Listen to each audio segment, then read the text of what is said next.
ሌላው ደግሞ ጌታ እግዚአብሔር ያዘነበት ሚዲያ ላይ እንደፈለጋችሁ የምትናገሩ ሰዎች፣ እውነትን የምታጣምሙ ሰዎች፣ የማታውቁትን የምትናገሩ ሰዎች፣ ብዙ ሰዎች በዚህ ሚዲያን ተጠቅማችሁ ወይ እግዚአብሔር የማይከብርበትን ወይ ደግሞ ሰው የማይጠቀምበትን የምትናገሩ ሰዎች፣ በእናንተ ላይም እግዚአብሔር ያዝናል። የኔ ንግግር እግዚአብሔርን ያሳዝናል? አዎ ያሳዝናል። ያላየኸውን ስታወራ፣ ያልሰማኸውን ስታወራ፣ የማታውቀውን ስታወራ እግዚአብሔር ያዝናል። ብዙ ሰዎች ሚዲያን ተጠቅማችሁ የማይገባውን የምትናገሩ ሰዎች የብዙ ሰው ምላስ ስተላ ጌታ መንፈስ ቅዱስ አሳይቶኛል። ምንድን ነው ጌታ ሆይ ስል ቆጣዬ ነው። ለምን የማይገባውን ስለምናገሩ ጌታ የማይገባውን አትናገሩ፣ የማታውቁትን አትናገሩ፣ የላያችሁትን አትናገሩ። መጽሐፍ ቅዱስ ሲናገር የሚናገር ቢኖር እንደ እግዚአብሔር ቃል ይናገር።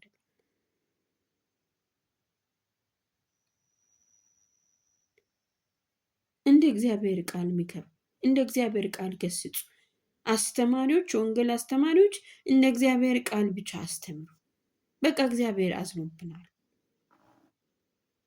በስድብ እግዚአብሔር ይደሰታል እንዴ? በጥላቻ እግዚአብሔር ይደሰታል እንዴ? በማንቋሸሽ እግዚአብሔር ይደሰታል እንዴ? አንዳችሁ አንዳችሁን ስታቆሽሹ፣ አንዳችሁ አንዳችሁን ስትሰድቡ፣ አንዳችሁ አንዳችሁን ስታዋርዱ በዛ እግዚአብሔር ደስ ይሏል እንዴ?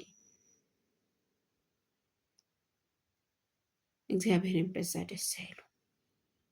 እግዚአብሔርን ደስ የሚለው ወንድምን በመልካም ግሳጼ ስትገስጸው፣ ወንድምን አዋርድ የሚል ቃል አለ እንዴ? የሚከረው ገስጽ ይላል።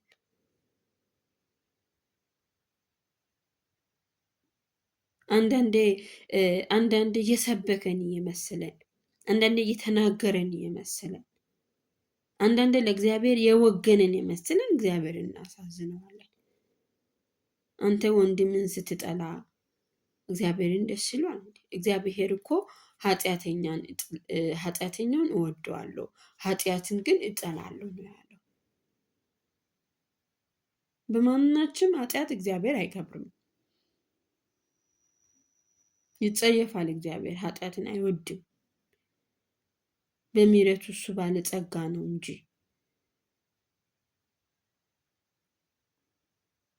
እግዚአብሔርን ደስ ልናሰኘው እንችላለን ስንሰዳደብ፣ ለሌላው መሳለቂያ ስንሆን፣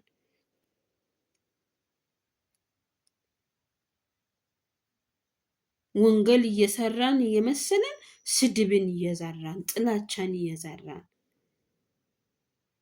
ወንጌል እየሰራን እየመሰለን ፍቅር አልባነትን እየዘራን እግዚአብሔር በዚህ አይከብርም። ኃጢአትን ለሰራ ሰው ኃጢአቱ ራሱ እኮ ውጋት ነው። የጌታ መንፈስ እኮ ይወቅሳል። ነፍስ ትጨነቃለች በኃጢአት። ኃጢአት መልካም ነገር አይደለም። እግዚአብሔርም አይፈልግም ኃጢአት።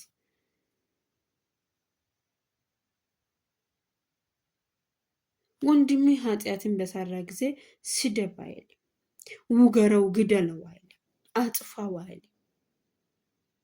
መጽሐፍ አንዳንድ ሰዎች ወንጌልን እንደ ማስተማር አድርጋችሁ ስድብን የምትዘሩ እንደምነካችሁ። ወንጌል ፍቅር እኮ ነው። ክርስቶስ ፍቅር እኮ ነው። ገና ኃጢአተኞች ሳለን በክርስቶስ ኢየሱስ ደም አጥቦ ያነጻን እሱ አይደለም?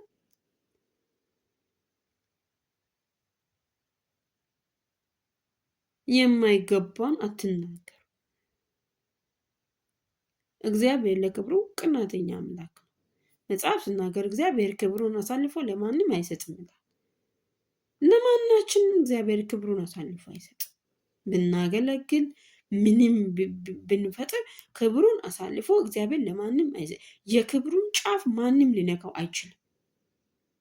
ነገስታት ብትሉ፣ መንግስታት ብትሉ፣ ማንም ማንም ማንም ማንም ማንም መላእክት እንኳን የክብሩን ጫፍ ሊነኩት አይችሉም። ይህ እግዚአብሔር ቃል ነው። እግዚአብሔር ክብሩን አሳልፎ ለማንም አይሰጥም። ምክንያቱም ለክብሩ ቀናተኛ አምላክ ነው።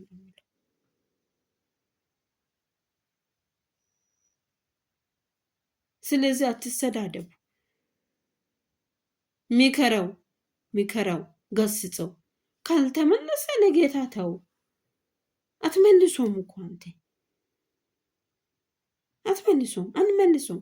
በቃ አንድ ሰው መመለስን የሚፈልግ ከኃጢአቱ ከበደሉ ከስተቱ ንገረው፣ ገስጸው ይመለስ። ካልተመለሰ አትሰዳደቡ። ጥላቻችሁን አቁሙ። ስድባችሁን አቁሙ። እውነት በጣም እጅግ የሚያስፈራ ነገር አንዳንዴ በቃ በጣም የሚያስፈራ ነገር። በእርግጥ ሚዲያ ተጠቃሚ አይደለሁም። ወንጌል በሚመስል መልክ አንዱ አንዱን ይውጓል። ወንጌል በሚመስል መልክ አንዱ አንዱን ይሰድባል። ወንጌል በሚመስለው መልክ አንዱ አንዱን ይንቃል። አንዱ አንዱን ያዋርዳል። ምን አይነት ወንጌል ነው ይሄ? ወንጌል የወደቀውን የሚያነሳ ያዘነውን የሚያጽናና የሳቱን የሚመልስ ነው እግዚአብሔር ወንጌል፣ የእግዚአብሔር ቃል። ተወቃቀሱ ይላል እንጂ ተሰዳደቡ ይላል እንዴ? ወንጌል እንኳን ለስድብ አደረጋችሁ። በአሽሙር መናገር እንዲሁም ትልልቅ ሰዎች አሁን ላይ በተለይ ትልልቅ ሰዎች በምሳሌ ስትናገሩ አስተማሪ አይደለም፣ ስድብ ነው።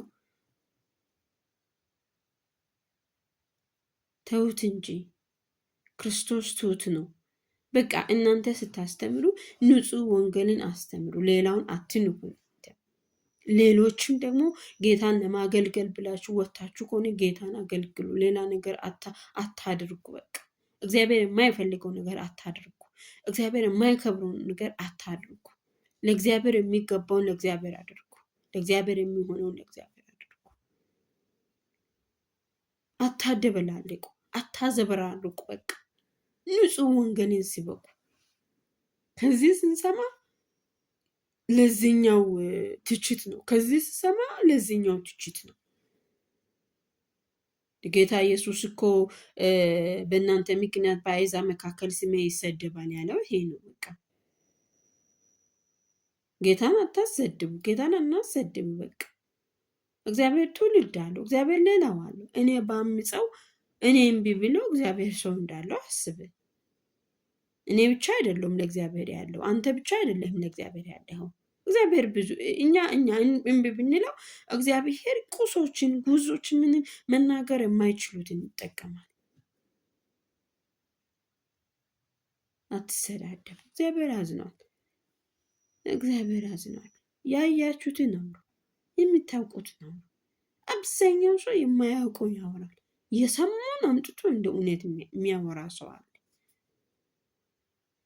ያየው ሳይሆን እየሰማው። እግዚአብሔር በዚህ አይከብርም።